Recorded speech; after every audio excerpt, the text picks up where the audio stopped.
pública defiendan a este proyecto económico, generando la ira de todos nosotros, que muchas veces no logramos entender cómo puede ser que te va peor que hace 2 años, pero seguís insistiendo con que preferís esto a la yegua que te gobernaba hace 2 años y medio atrás. Entonces, esta situación que es compleja y que además uno recoge como inquietud en todas las unidades básicas y en todos los locales de unidad ciudadana que uno recorre en todo el país.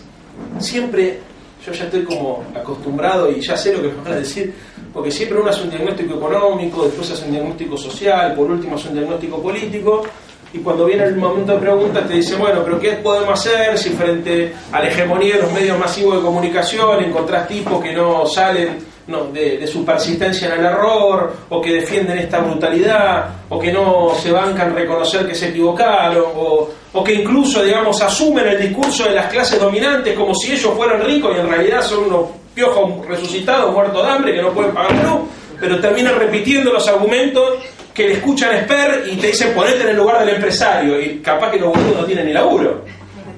Entonces, todos estos mecanismos que uno se nos cae en la estructura. Mario, ¿qué pasa?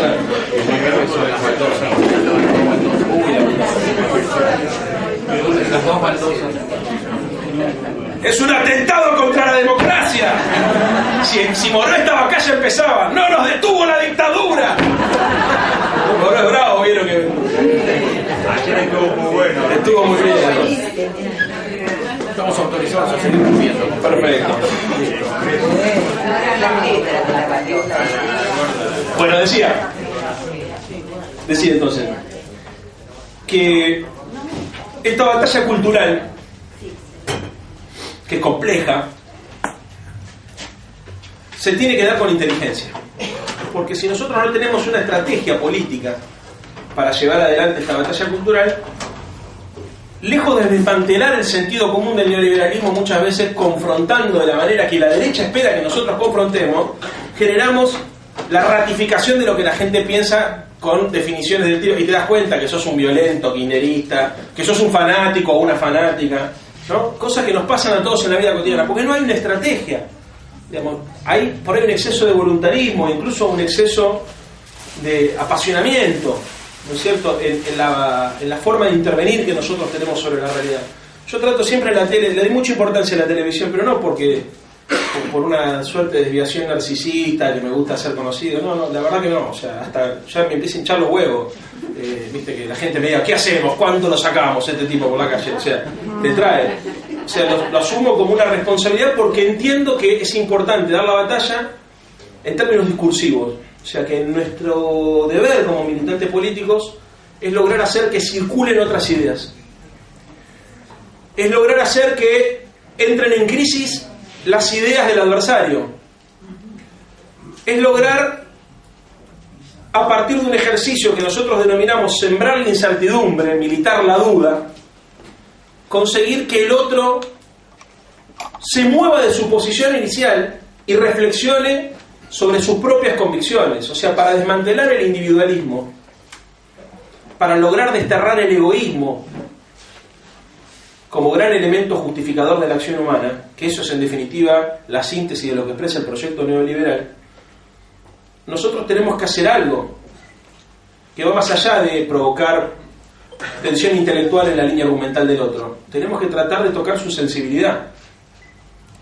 Entonces, hay veces que es necesario cambiar el tiempo del juego.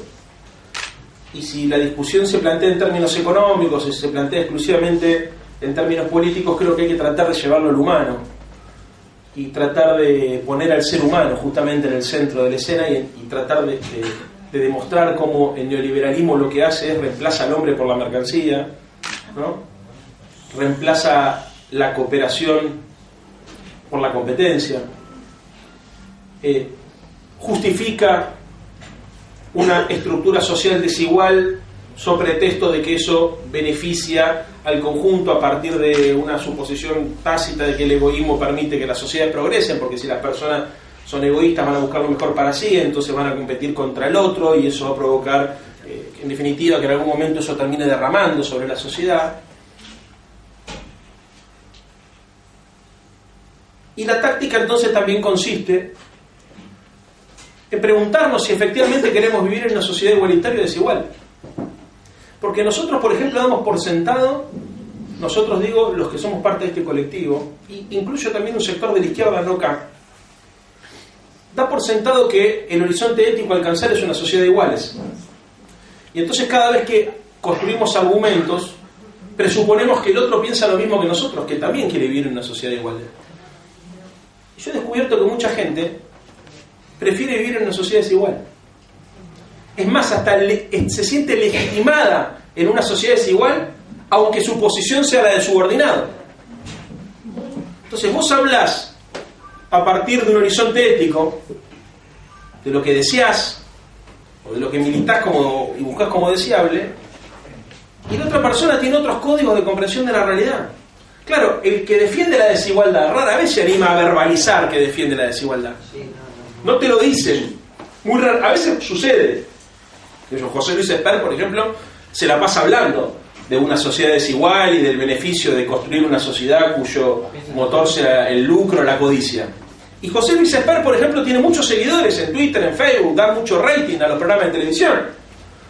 Ahora, eso me da dos pautas. La primera es que hay mucha gente que piensa como él. Y la segunda es que hay mucha gente que piensa como él, pero no se anima a decirlo, y eso nos complica a nosotros la comunicación. Entonces es imprescindible también entender que nuestro trabajo, en términos de esta batalla cultural, es un trabajo docente, pedagógico. Es un trabajo que parte de la premisa que buena parte de las cosas que se sostienen forman parte de un discurso privado y no público. Entonces uno no puede solamente restringirse a tratar de discutir con el otro en función de los argumentos que el otro propone, sino tiene que hacer un trabajo intelectual y tratar de escarbar un poco más abajo. O sea, y por eso yo hablo mucho de la batalla cultural en términos de valor. Ustedes saben que hay como varios niveles de discusión. Está el plano de la discusión de las ideas, pero un poco más abajo está el plano de discusión de los valores.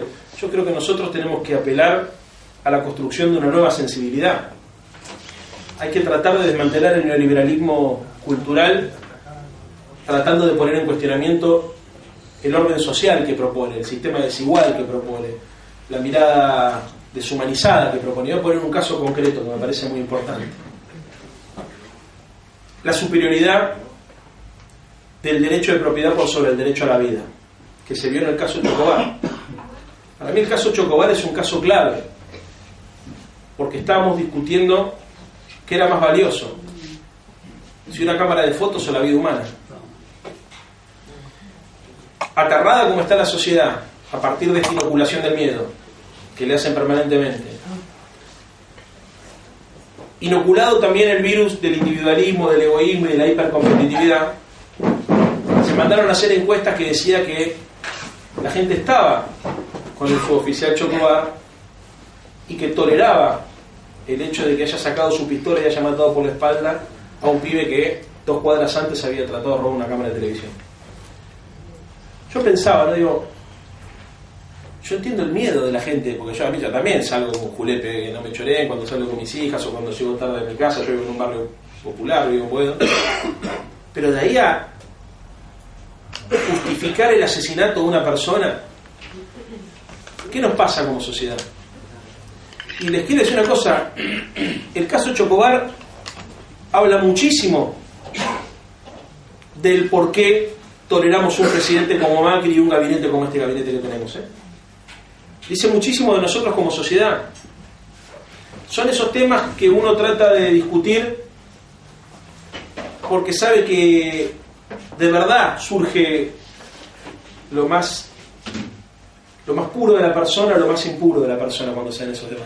Para mí es un tema sumamente importante. O sea, una sociedad que hace de la mercancía un fetiche, que hace del consumo y del consumismo una cultura, que hace del mercado una religión o del Dios o del dinero un Dios, es una sociedad que prefiere vivir en la desigualdad. Y ese sector de la sociedad que no nos gusta ese proyecto de vida, que no nos gusta vivir con miedo, que no nos gusta desconfiar del otro, que no nos gusta vivir en casa aislado, en un country enrejado, que no nos gusta, que no es que a ver, que tampoco es que nos gusta, como dice el Pepe Mujica, hacer una el que dice de la pobreza, digamos, no quiere una apología de la pobreza, no, pero que por otro lado entendemos, digamos, que una cosa es consumir, otra cosa es ser consumista, que entendemos que uno tiene que tener la libertad de vivir más allá del influjo de la publicidad y del marketing, y que es consciente de que hay relaciones de poder y qué sé yo. Bueno, todo esto que a nosotros nos pasa también muchas veces nos lleva a vivir enguetados, o sea, a construir un gueto, una burbuja. Esto también es una burbuja, ¿no? El Facebook es una burbuja. Además, el logaritmo de Facebook hace que uno postee y comparta cosas con gente que piense más o menos parecido. Y tal vez nosotros empezamos a reproducir inconscientemente parte de las prácticas que criticamos en el otro. Porque también nosotros empezamos desde una posición jactanciosa muchas veces a demostrar que tenemos más conocimientos que el otro. Como el otro demuestra que tiene más cosas materiales, incluso a veces demuestra que tiene más de lo que verdaderamente tiene. Nosotros también mostramos que tenemos muchos libros, o que leemos muchos diarios, o que estamos muy informados, y hacemos de la información un fetiche.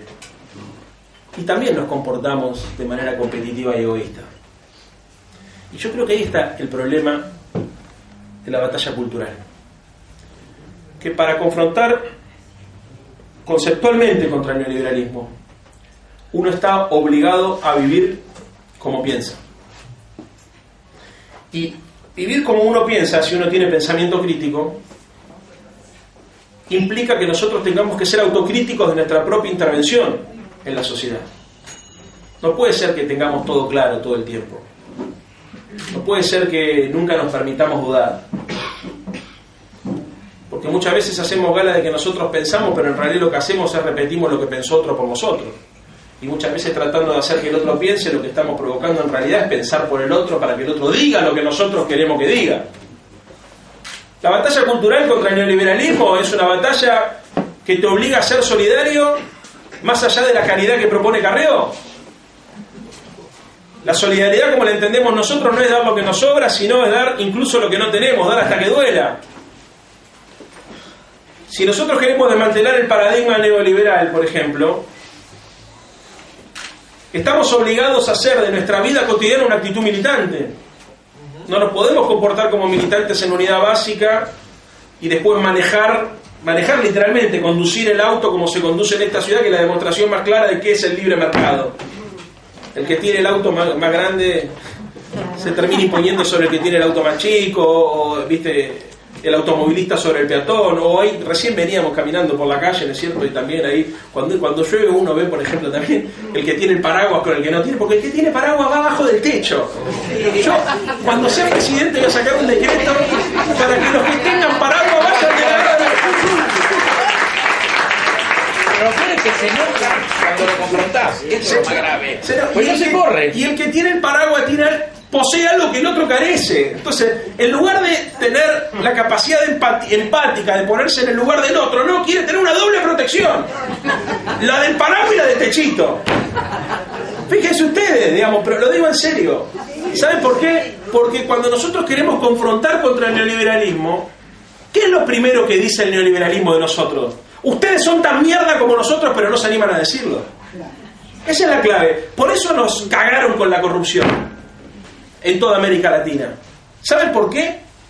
No solamente porque, por ejemplo, el señor José López, como tantos otros, tenían plata del Estado que tendría que haber estado puesta al servicio del bien común, sino esencialmente porque eso es la comprobación de que muchos de los que dicen ser de izquierda en realidad aspiran a vivir como aspira a vivir la derecha y hacen del dinero un fetiche. Para nosotros la guita no puede ser tan importante, no puede determinar la posición política si tenés más poder económico o menos poder económico. Yo no estoy diciendo que no haya que hacer guita para la política. Obviamente es un problema que tiene la izquierda y que tiene la política en el mundo, digamos, ¿no es cierto? ¿Cómo se financia la política? Todos somos conscientes que esa es una asignatura pendiente de la democracia burguesa, que hasta que no se salte esa discusión vamos a tener muchas dificultades. Pero a lo que me refiero es hacerse cargo de una consigna que parece menor, pero que es sumamente determinante, que es la consigna que dice que nosotros queremos cambiar el mundo, no queremos cambiar solamente el auto.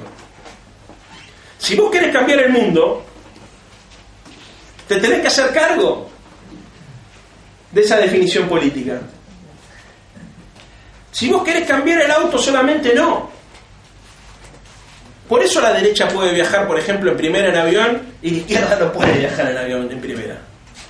Parece una pelotudez. Las discusiones que parecen simbólicas y absurdas, menores, son importantes, pero son importantes porque estamos en el medio de una batalla cultural. Y la derecha no defiende la sociedad desigual. La derecha lo que dice, esta es la única forma de organización social posible. La derecha no defiende su propio egoísmo. La derecha dice, el hombre es egoísta por naturaleza. La derecha no dice que no quiere cambiar el mundo. La derecha dice, el mundo es una mierda y yo propongo tratar de administrarlo. Entonces ellos se pueden robar la Argentina, como ha pasado con Macri, toda su vida se la pasó robando la Argentina, que la vara la va a tener mucho más baja. Y que el juicio social y el juicio de valor sobre lo que ellos hagan va a ser muy diferente al que la sociedad haga sobre nosotros. Y ¿saben qué? Yo cada vez que digo esto, sé que al decirlo me comprometo a algo que tengo temor alguna vez a violar o a incumplir. Porque todos somos hombres o seres humanos, ahora estamos en una etapa no sexista del lenguaje, habría que ver cómo se dice esto, pero todos somos humanos y todos sufrimos tentaciones, todos tenemos contradicciones, todos tenemos miseria. Así que siempre digo lo mismo, o sea, la verdad yo creo que la única manera de no traicionarse uno mismo es proponerse esto en conjunto. No es una pelea que se pueda dar solo. O sea, hay que armar un colectivo. Porque más de una vez te vas a equivocar. Y más de una vez te vas a traicionar a vos mismo. Nadie no se traiciona nunca.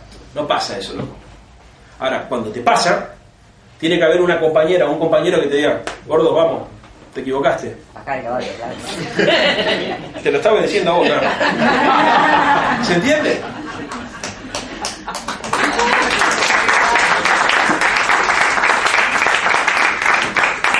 Esa batalla cultural, entonces, parte de la premisa que los valores que tiene la derecha en general son valores indecibles, que se practican pero que no se dicen. Parte de la premisa que los valores que nosotros decimos tener en general no, muchas veces no los cumplimos. Parte de la premisa que la labor del militante es la labor del docente y el pedagogo.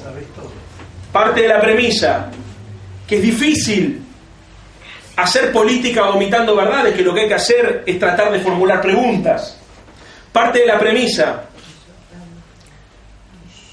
que o asumimos el desafío, cada una de nosotras y de nosotros, de ser parte de un engranaje, de ser parte de un dispositivo que se fija como objetivo dar una batalla cultural profunda y estructural,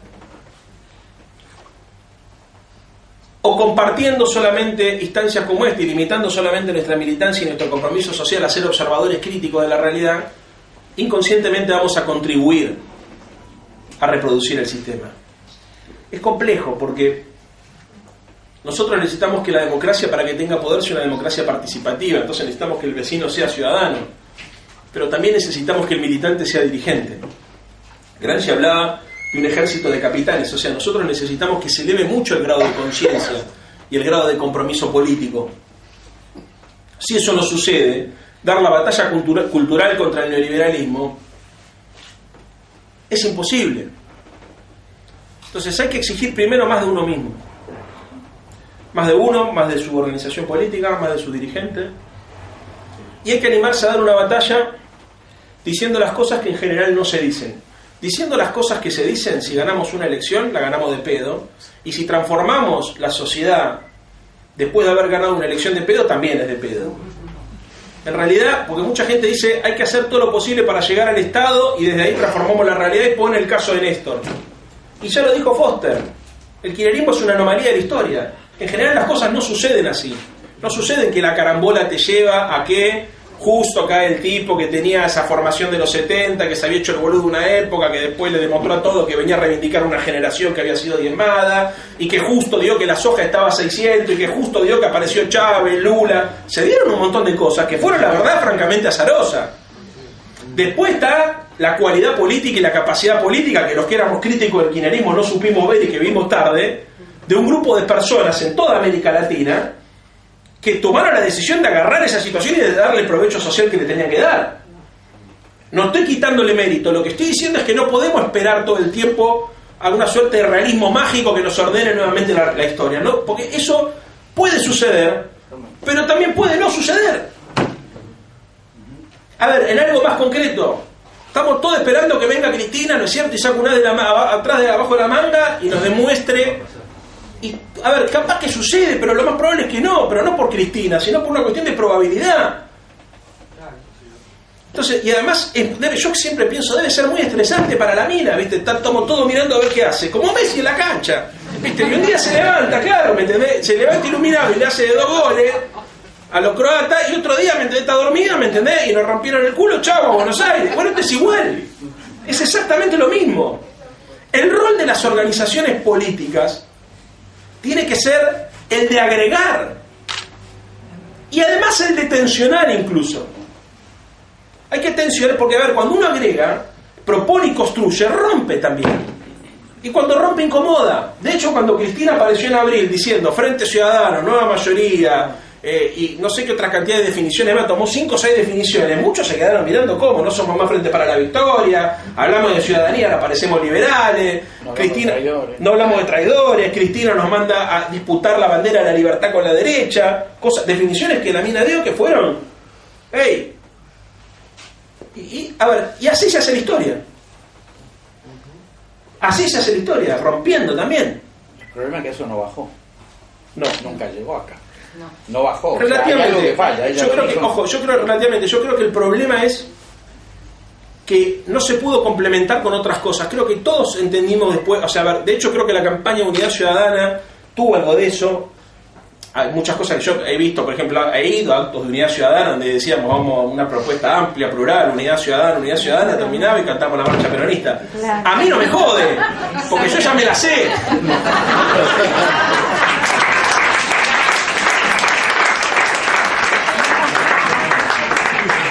Pero lo que es raro es que vos digas que sos una cosa y que cuando terminás demostrás que sos la... Eso es raro. Bueno, por eso digo que le faltó complementación. Y a ver, y por otro lado es comprensible también, porque digamos, a ver, los cambios también demoran, pero pasa en toda América Latina.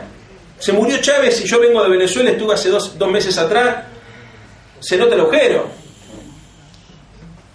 A ver, que Evo tenga que volver a ser candidato a presidente demuestra también parte de la debilidad del proyecto nacional y popular en América Latina, la patria grande. Como no hay otro que pueda, digamos, hay que forzar una interpretación de la Constitución, una tercera reelección. ¿Qué pasa? Aparte ellos son marxistas, ¿no? Y bueno, los marxistas dicen que, digamos, para hacer la revolución se necesita partido revolucionario. O sea, no son peronistas, digamos, que tienen una concepción del líder y del movimiento que hace una visión distinta, digamos, ¿no?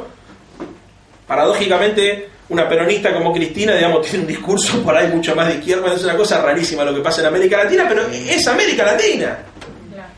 Digamos, funciona así desde siempre. Por eso la amamos y por eso cautiva desde afuera, ¿no es cierto? Porque tiene esas contradicciones, esos pliegues, esos repliegues. Hay que buscar la manera de construir una herramienta política que no dependa de las personas. Hay que proponerse construir una herramienta política que no dependa de las personas. Creo que nosotros tenemos que armar, incluso, como decíamos la vez pasada con Axel, yo le contaba que para mí hay muchas batallas de estas que tenemos que dar, que no las tenemos que dar en la ciudad o en la Argentina, sino tienen que ser de manera regional. O sea, cuando vos pensás, bueno, a ver, la batalla cultural contra el neoliberalismo, ¿se puede dar solamente desde Argentina? No.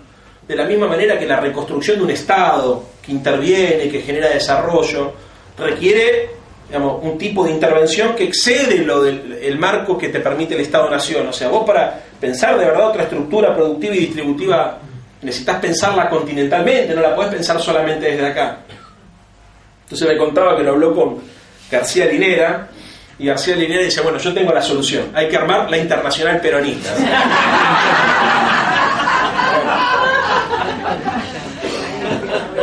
Y le digo, mira, con tal que hagamos algo de esa naturaleza, yo me afilio, pero hagámoslo porque la derecha sí tiene un internacional neoliberal.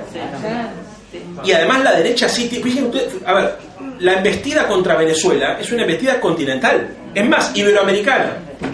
Uno ve cómo se discute en España y los pibes de Podemos se pasan más tiempo discutiendo sobre Venezuela que discutiendo, digamos, sobre los problemas de los españoles. A ver, yo tengo respeto, aunque parezca increíble lo que voy a decir, por Daniel Haddad, porque es un tipo con el que he hablado en más de una oportunidad. pero la verdad que Infobae es el house organ de la derecha continental. Desde ahí se baja la línea política de la derecha continental. ¿Hablas de Daniel Haddad? Sí, el mismo que le permitió a Cristina dar el primer reportaje. Sí. Bueno, ojo. yo tengo otras historias. Sí, no importa, sí, obviamente, yo también las conozco. Lo que estoy diciendo es, más allá de la situación, para ser absolutamente franco. A ver, te quiero decir, la hija de Aníbal Fernández trabaja en Infobae. Pero más allá de eso, no por defenderlo a Daniel, con el cual tampoco tengo una gran relación, lo que digo es, hay tipos que, para esto lo que quería decir, que tienen un compromiso político con lo que piensan y que laburan en consecuencia. Por ejemplo, Haddad tiene un compromiso político. Vos entrás a la oficina de Haddad y tiene en su despacho la bandera norteamericana. Y él va a los 4 de julio a la embajada. Y él trabaja desde Miami la mayoría del tiempo. Infobae es un portal que tiene millones de consultas porque en toda América Latina se lo consulta. Después tiene su cosita, fíjense, cada tanto escriben los trocos, mi compañero Gabriel Solano del Partido Obrero. De la CIA, claramente. Tiene relaciones, sí, claro. No, digo, tiene la bandera norteamericana, se lo consulta todo, es una oficina de la CIA. A ver, pero yo prefiero eso. No, está bien. ¿No es cierto? Que el tipo te dice, yo soy esto, digamos. Él representa la CIA. Sí, por supuesto. Él representa el poder real. Pero a ver, yo... que sea más explícito en eso todavía. No, bueno, sí. Igual es de los más explícitos, a diferencia de otros, por ejemplo, ¿no? Que se hacen bastante los onzos, digamos, ¿no? No quiero dar... No hablemos de otros. Bueno, te digo. Pero el problema es que nosotros no tenemos nada equivalente. El problema no es que ellos funcionen de esa manera. El problema es que nosotros no tenemos nada equivalente. De hecho, yo estuve en Venezuela hace 2 meses y hablaba con el canciller, que muy gentilmente nos dio más de 2 horas para charlar, y le puse este ejemplo. Le dije, ¿ustedes quieren dar una mano? Acá lo que hay que tratar de provocar es una articulación de los intelectuales orgánicos de la izquierda y dar una batalla también en el marco de la divulgación de las ideas. En algún momento existía prensa latina. Vamos a ver, los cubanos, por ejemplo, lo primero que hizo Fidel Castro cuando se fue a Sierra Maestra fue armar Radio Rebelde. Tenía una política, digamos, muy clara, y desde Cuba, digamos, se financiaron innumerables proyectos, digamos, periodísticos para tratar de dar una batalla cultural. Había un argentino ahí. Sí, claro, varios argentinos. Sí. A lo que voy es a esto. La derecha tiene claro qué es lo que quiere. El problema no es que ellos son espectaculares o que son perversos. El problema es que nosotros no estamos a la altura de las circunstancias. Esta es la puta realidad. Pues yo recién decía, si uno tiene pensamiento crítico, tiene que también ser autocrítico, no para flagelarse, ni para evitar dar debates profundos. Tiene que tener la capacidad de ver de qué manera intervenir sobre la realidad y tiene que perfeccionar sus mecanismos de intervención sobre la realidad. Nosotros estamos con muchas dificultades para dar esa discusión. Por último, muchas veces se pregunta, o nos preguntamos, ¿cómo intervenir? Porque también, a ver, hay una desigualdad, la correlación de fuerza es absolutamente desfavorable.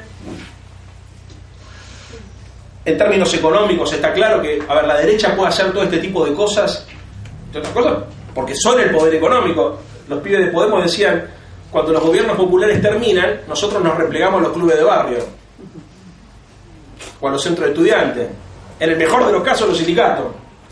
Cuando la derecha se retira del gobierno, va a las universidades privadas, va a las empresas, a las fundaciones que tienen, claro, pero a ver, producen pensamiento, tienen tipos y minas que están con sueldos importantes y becados para producir pensamiento, para escribir paper, para influir, se meten en los programas de televisión, se meten en todo, y construyen, digamos, sentido común. ¿Para qué? Para que nos vayan mal a los gobiernos populares, para volver a ellos a gobernar, para volver a hacer lo mismo. Bueno, hay algo de eso que nosotros tenemos que aprender. Y yo creo que uno de los deberes que tiene la izquierda latinoamericana, de las tareas que tiene pendiente la izquierda latinoamericana, es revalorizar el papel de la lucha ideológica y revalorizar el papel de la batalla de ideas.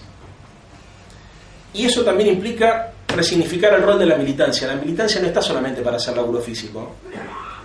La militancia no está solamente para fiscalizar las elecciones, para ir a las marchas y para salir a apoyar a uno u a otro. La militancia tiene una responsabilidad en la producción intelectual. tiene una responsabilidad en la reproducción de determinadas ideas, en la batalla cuerpo a cuerpo, en la batalla ideológica cuerpo a cuerpo. Tiene una responsabilidad en la formación política. Tiene una responsabilidad en la capacidad también de sensibilizar un sector de la sociedad, porque la batalla no se da exclusivamente en términos racionales, sino también muchas veces en términos emocionales. A veces veo también como déficit nuestro el excesivo racionalismo, o el empirismo racionalista excesivo, o el excesivo economicismo, autocriticándome. Y perdemos de vista también la dimensión humana, la dimensión sensible y emocional. Y eso es un desafío. Por eso nosotros siempre hablamos de la necesidad de tener 3 elementos para la construcción de la comunicación política y del debate ideológico, que son, en primer lugar, el humor. O sea, sin humor, con cara de culo todo el tiempo, no se puede hacer nada importante. Es imposible. El humor es una manifestación de la inteligencia que permite abrir puertas que la solemnidad muchas veces no permite.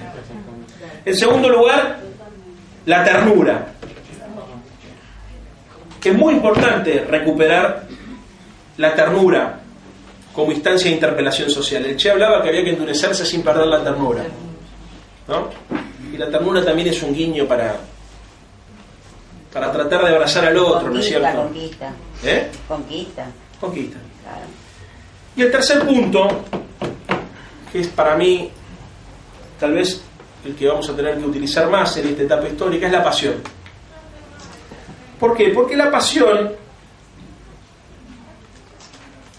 es una manifestación intelectual y emocional colectiva. Uno puede ser alegre individualmente, la revolución de la alegría es un fenómeno individual, pero es imposible ser apasionado individualmente. Uno ejercita la pasión de manera colectiva. Cuando se ejercita la pasión como mecanismo y como instrumento de participación y de intervención sobre la realidad, se construye comunidad. Y la contradicción fundamental de la época que explica la división ideológica del campo político latinoamericano se da a partir del eje individualismo versus comunidad. Y ellos construyeron una línea argumental del egoísmo y del individualismo, con la meritocracia, el emprendedorismo, y vaya a saber qué caterva esta cosa de los empresarios de sí mismos, los libros de autoayuda, la filosofía New Age. Todo eso es una construcción simbólica, cultural y discursiva profunda, individualista. Lo trajimos a Ravi Shankar y le pagamos millones de pesos para que nos enseñe a respirar. Y la gente se juntaba a respirar. Claro, si respirar no hablás. Terminaron de respirar, se fueron y el indio se llevó 4 palos al bolso. Fíjense ustedes. Pero, a ver, Rosichner, por ejemplo, es más importante en el dispositivo de construcción de sentido que Durán Barba. Y es el filósofo del egoísmo. Sí. Muy bien. Contra eso, ¿qué le contraponemos nosotros? Aníbal Fernández. Una bayoneta. Nosotros, a ver, ¿saben lo que nosotros tenemos que es para mí muy poderoso? Esto que estamos generando ahora, que es la idea de comunidad, de encuentro. Yo siempre les pongo el mismo ejemplo, ¿no? O sea, cuando yo militaba en el radicalismo, una de las cosas que más bronca me daba era ver a los peronistas cantar la marcha.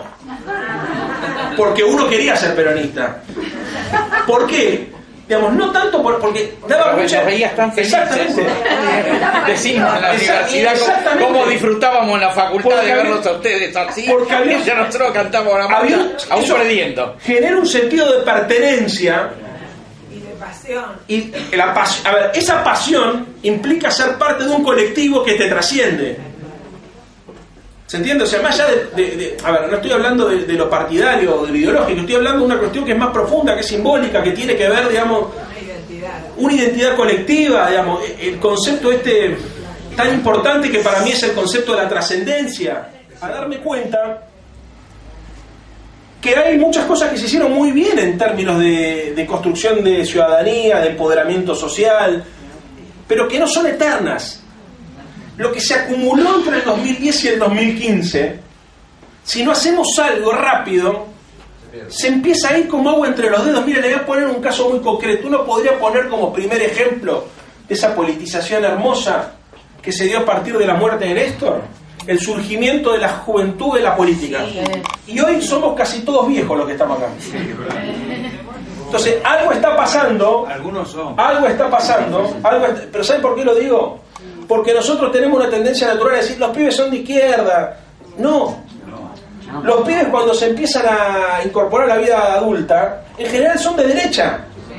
Por ignorancia, o porque el sentido común es de derecha, o porque el neoliberalismo construyó una subjetividad muy profunda. Porque, a ver, a mi hija me cuesta explicarle el concepto del altruismo. Porque en el colegio no vive el altruismo, vive todo lo contrario. Entonces, es difícil. Entonces, ¿qué quiero decir? La construcción de poder popular es una construcción que obliga a que estemos todo el tiempo en movimiento. Donde paraste, tenés un problema. Y yo creo que en América Latina nosotros nos empezamos a repetir hace mucho tiempo. Y perdimos creatividad y perdimos potencia. Perdimos humor, ternura, ganamos en pasión por Cristina. Pero fíjense ustedes, por ejemplo, lo que pasó en Brasil con Lula.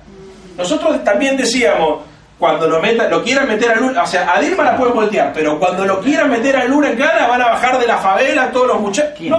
No pasó, pero se planteaba como si... Es más, yo creo que hasta muchos de nosotros nos sorprendimos la poca gente que había el día que lo fueron a encayolar. Entonces, ¿qué quiero decir? Que la izquierda está obligada, a diferencia de la derecha que apuesta a la desmovilización, al conformismo, a la comodidad, está obligada a reinventarse, a ser creativa, a proponer. O sea, nosotros estamos obligados a hacer un trabajo que el equivalente de nosotros en la derecha no está necesitando hacer. Y yo lo que noto es que lo que mejor tenemos nosotros es a Cristina. Y nosotros estamos muy atrás de lo mejor que tenemos. Y eso es un error estratégico. A ver, ¿cómo se resuelve? No tengo la más puta idea. Tampoco creo que es un problema de los argentinos nada más. Por eso les decía, miren el problema que tienen los bolivianos, que tienen que insistir con Evo, o miren el problema que tuvieron los venezolanos, que se sintió tanto la muerte de Chávez, o miren el problema que tienen los brasileños, que tienen que insistir con Lula. Eso también es una derrota política del proyecto nacional y popular de la patria grande. ¿Cómo puede ser que si es Lula, digamos, tenemos 35 puntos, y si es cualquier persona que sea apoyada por Lula, no compite? Algo pasa, ¿no? ¿Está claro? Por ahí Lula gana. Pero que Lula tenga que ser candidato a los 70 años y preso, ya es una derrota política nuestra, que nos tiene que hacer pensar que hay una tarea que tenemos que desarrollar, que a mi criterio es esta tarea de concientización, producción intelectual, provocación de los sectores que tienen una sensibilidad parecida a la nuestra, pero que no están igual de politizados. Bueno, tenemos que mover más el culo. Que haya respuesta.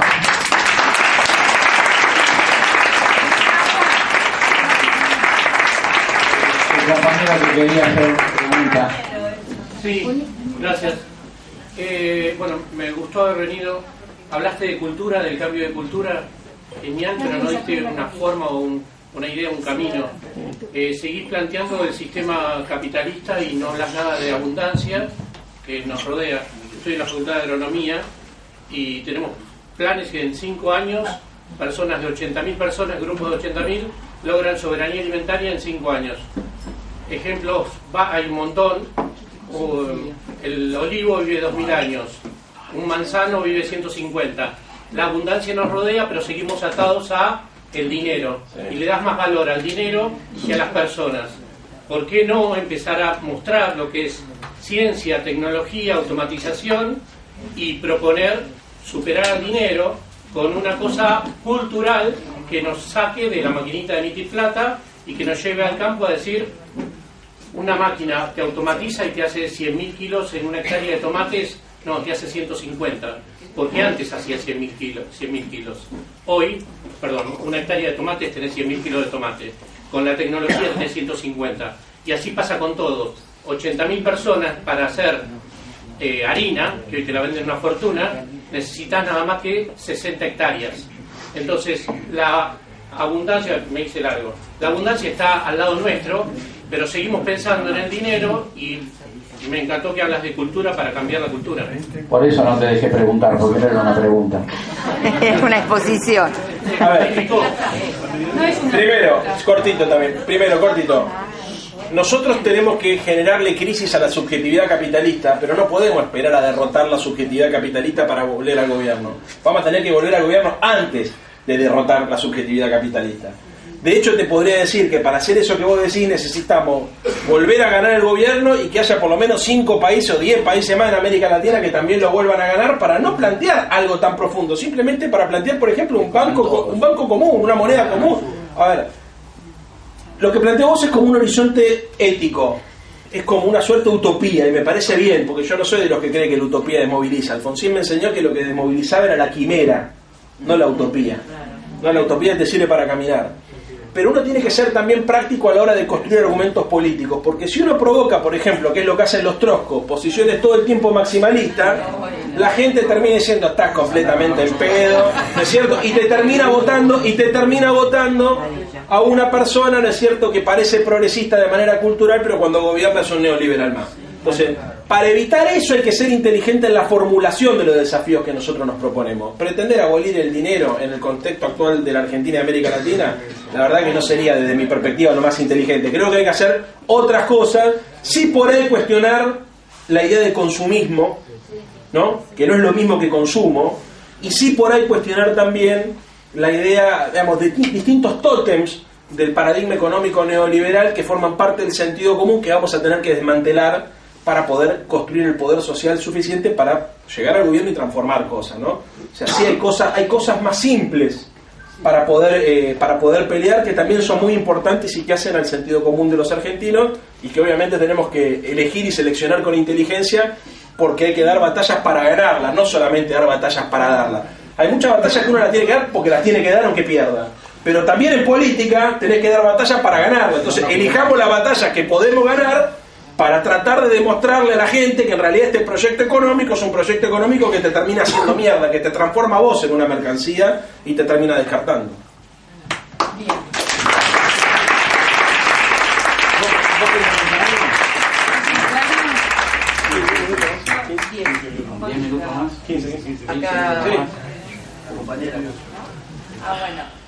Con la máxima humildad. Yo lo que siento... Más fuerte, con la máxima pregunta, por favor. Con la máxima buena onda. Sí, pero voy a hacer esta pregunta. Con la máxima buena onda y la máxima humildad que yo puedo tener hacia ustedes. A mí me parece que nosotros no los interpretamos a ellos. O sea, a la gente de Macri, a los pro, a la derecha, a los neoliberales, a todo esto que vos decís. ¿Y por qué no los interpretamos? Porque el problema sigue siendo el dólar. Ellos quieren dólares y además de eso quieren una vuelta de tuerca a lo que ellos identifican como lo moderno, y que es lo moderno, que es lo que ocurrió entre los años 94 y 96, cuando se privatizó todo en la Argentina y no hubo ni una sola voz. Una pregunta. Perdóname. ¿Cuál es la pregunta? ¿Cuál es la pregunta? Nosotros no estamos a la altura de las circunstancias para comprender que ellos quieren que una sociedad anónima sea propietaria de un edificio y ellos tener de cada unidad acciones, como un condominium apartment. Es una buena pregunta. A ver, era muy simple. Se entendió. Hay un sector de la sociedad que yo creo que de verdad es imposible de interpelar por nosotros, y a mí ese sector no me preocupa tanto. Me preocupa el sector de la sociedad que sin ser de derecha termina votando a la derecha, y que sin ser de clase alta termina pensando como la clase alta, ¿no es cierto? Y que sin ser... No, pero un sector que no tiene que ver con el ingreso, no tiene que ver con el ingreso, ni tiene que ver con las pautas de consumo, ni tiene que ver lo que hace con su tiempo libre. Creo que tiene que ver, digamos, con una cuestión más profunda y más simple al mismo tiempo, que es la sensibilidad. Hay sensibilidades distintas, ¿no? Entonces, ordenar la sociedad en segmentos es complejo. Durante muchos años lo hicimos en función de la posición que ocupaban en la estructura productiva. Trabajador, ¿no? Trabajo cuello blanco, salariado, precario, no sé, distintos roles. Después dijimos, bueno, en realidad las personas se definen en función de su capacidad de consumo.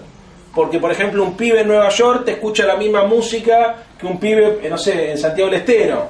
consumen cosas parecidas, digamos, no el volumen, sino el tipo, la música que consumen, la ropa que se ponen. Bueno, ahora el PRO viene y dijo, en realidad las personas también se definen en función de lo que hacen con su tiempo libre. Entonces le hablan a los runners, a los que tienen perros. Son distintas segmentaciones reales que funcionan, ¿no? Ahora, ¿a qué segmentación le hablamos nosotros? ¿Cuál es nuestro segmento? ¿Cuál es el sector que nosotros le tenemos que hablar? Bueno, está el sector, digamos, del militante comprometido, está el sector... Tampoco la clase media, a ver, nos pasamos puteando la clase media, todo lo que estamos acá somos de clase media, ya sé, lo vi el cartel, pero me lo mostró el compañero, ya lo vi. Pero es una tendencia, ya sé, sí, es una tendencia, bueno, lo habrán hecho por esto que estoy diciendo yo, no, o sea,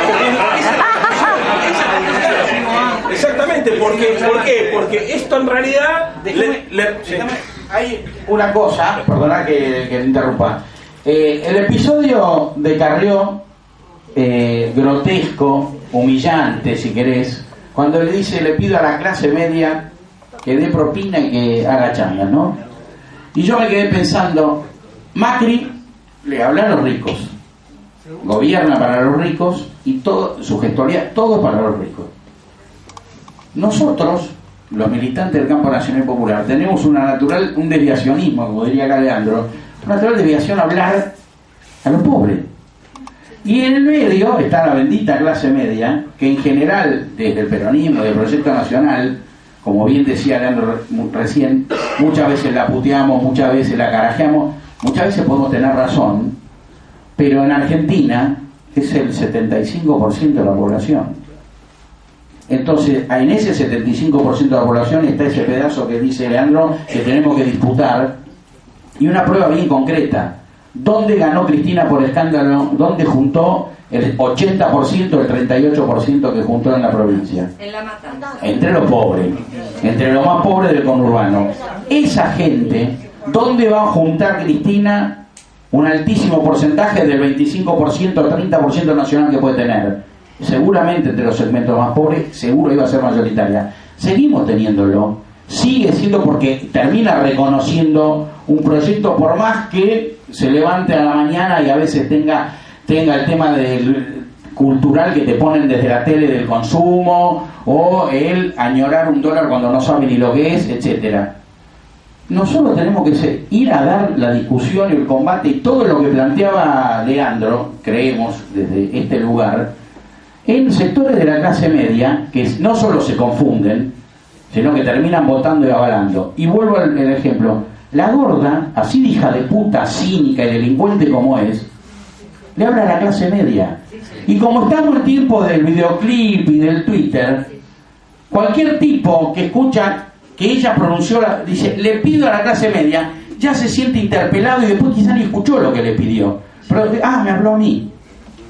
Y de pronto el siguiente que habla en un debate, un compañero, se refiere, ¿no?, a los pobres, a los desocupados o a los 350 compañeros de Telam que echaron, y un montón de tipos de clase media bajaron la persiana. Digo, entonces es muy complejo, ¿no? Macri era los ricos, los nuestros eran los pobres, la gorda cínica como le termina hablando a la clase media y terminan acumulando también ahí, y eso va en respuesta a la compañera. Y nosotros nos desvela este debate, este punto del debate, de cómo podemos incidir, como vos decís, en la política, en la ideología, y cómo podemos ir a conquistar electoralmente ese 20-25% de los votos que es el que da vuelta a las elecciones.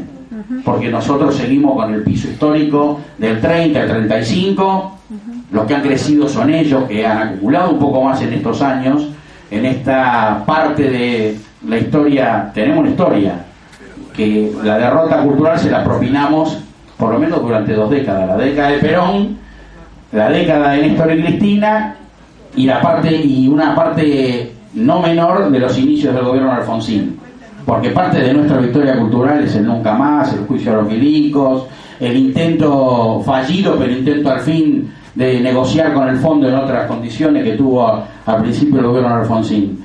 Entonces, ahí tuvimos victoria. Ahora estamos en una etapa de derrota, y hay que pensar que tenemos que ir a reconquistar ese pedazo, y hay que romperse los cuernos en la cabeza para ir a conquistar eso.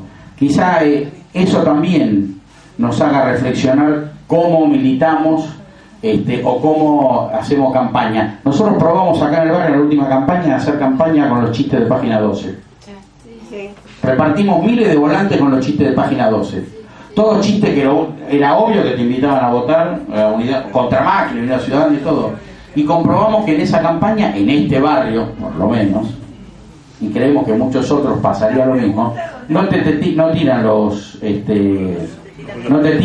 volantes cuando son con los chistes y todo, y creo que apela al humor, que es lo que vos decías. Y no era una pregunta, quizás nos tomamos la libertad de intervenir de vez en cuando. Sí. Hago una cosa, si les parece hacemos 3 preguntas cortitas y las respondo en una sola porque tengo que ir a gato. Sí, el tema es con qué discurso salimos a militar. Coincido con lo que dije, con la mayoría de cosas que dijiste. Entre ellas no sabemos ser oposición. Dejamos que construya un relato es falso de que se robaron todo y qué sé yo. Cuando uno sale a militar, te encontrás que, bueno, sí, si uno trata de decir una cosa con el discurso más duro, bueno, sí, si hubo un funcionario que robó, que vaya preso. Pero estos son, si salís con ese discurso, te toma como fanática. Llegué a la conclusión, los que ellos son muy buenos son excelentes actores. El cinismo que tienen son unos actores de la puta madre. Bueno, emular eso. Yo llegué a salir con el discurso de decir a la clase media, decir, para lograr empatía, no sé si el humor, ¿viste? Pero empatía, por lo menos, decirle, mira, yo realmente lo voté, pero estoy arrepentida. Listo. Digo, yo en el 2015 compraba el pan a 25 pesos y un buen litro de leche a 10. Mi hermano se compró un cochecito, laburaba, ahora no puede cargar nada. No sé si se robaron todo, pero yo vivía de otra manera. Como que ahí te dejas picando. Llegué a pensar eso y a hacerlo. Y es como que lográs algo. Listo, se entendió la pregunta, sí. Hay que ser buen actor. Vamos a volver, te aviso. No, vos vas a volver. No, me quedé pensando. Es increíble porque lo que acabas de contar vos lo escuché 50 veces. Gente que no te conoce ni se habrá puesto de acuerdo. Pero es para él la picardía, creo yo, la creatividad que tenemos para tratar de intervenir, porque todos sabemos que es difícil la comunicación. Hacer política es básicamente comunicarse, y comunicar es construir sentido con palabras. Y construir sentido con palabras, viste, es difícil porque es pensar. Y pensar es incómodo, no es fácil pensar, ¿no es cierto? Y hacer pensar bien. Por eso la gente mira a Tinelli y yo siempre me llamaba la atención. ¿Por qué miras a Tinelli? Es que no quiero pensar. Te lo dicen, ¿viste? Es legítimo. Sí, tal cual. No pienses, qué sé yo. Los que son apolíticos. Bueno. ¿Cómo repetir? ¿Qué hacemos mientras tanto?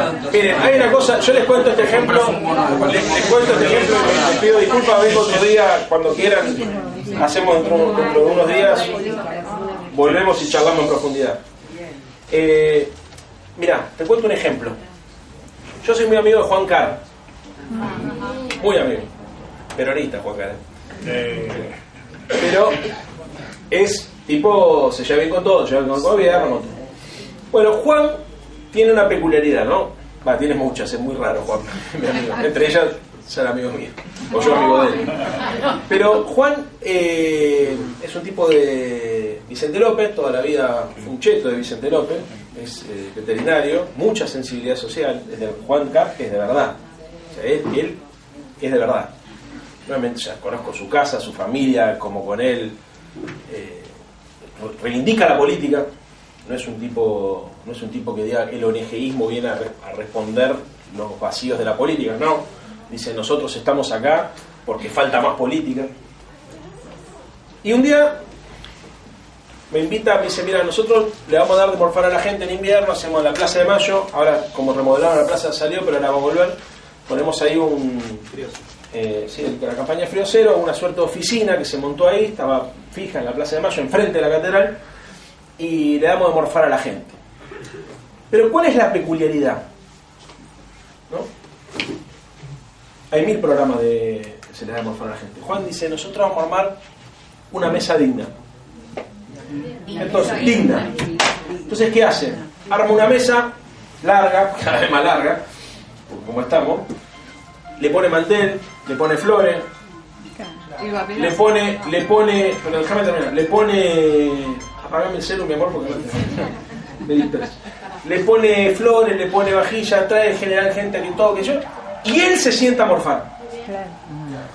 El poder simbólico de reconocer al otro como un par, de militar el ejemplo, de romper la lógica que también, digamos, deja entrever Carrillo de la caridad y plantear una lógica superior a la caridad, que es la lógica de la solidaridad, porque la solidaridad trata al otro como un par y protege al otro en su dignidad. No es que te da, sino que se sienta a compartir con vos la mesa. Tiene un poder simbólico tan fuerte, tan fuerte, tan fuerte, que si nosotros pudiésemos inspirarnos en ese hecho concreto para tratar de intervenir sobre la realidad, nos daríamos cuenta que en realidad tenemos más instrumentos de lo que en realidad nos imaginamos que tenemos. Yo creo, compañero, que lo que hay que hacer para ir militando en el mientras tanto es tratar de generar ámbitos de comunidad, es tratar de construir igualdad. El discurso del proto del tiempo legitima la desigualdad. Tiene un concepto de sociedad jerárquica y estamental, es contrario a la idea de la movilidad social ascendente, es contrario a la idea de una sociedad de iguales. Y nosotros muchas veces caemos también en el error, cometemos el error de tratando de ayudar al otro de reproducir esas relaciones de desigualdad porque no construimos crisis, o sea, porque no logramos poner en cuestionamiento esas relaciones de desigualdad. A mí, por ejemplo, el tema de Carrió con lo de la propina me parece claro, o sea, Carrió salió con lo de la propina, lo de las changas y lo del banco de alimentos. O sea, el mensaje es, para salir de este quilombo tenés que dar lo que te sobra.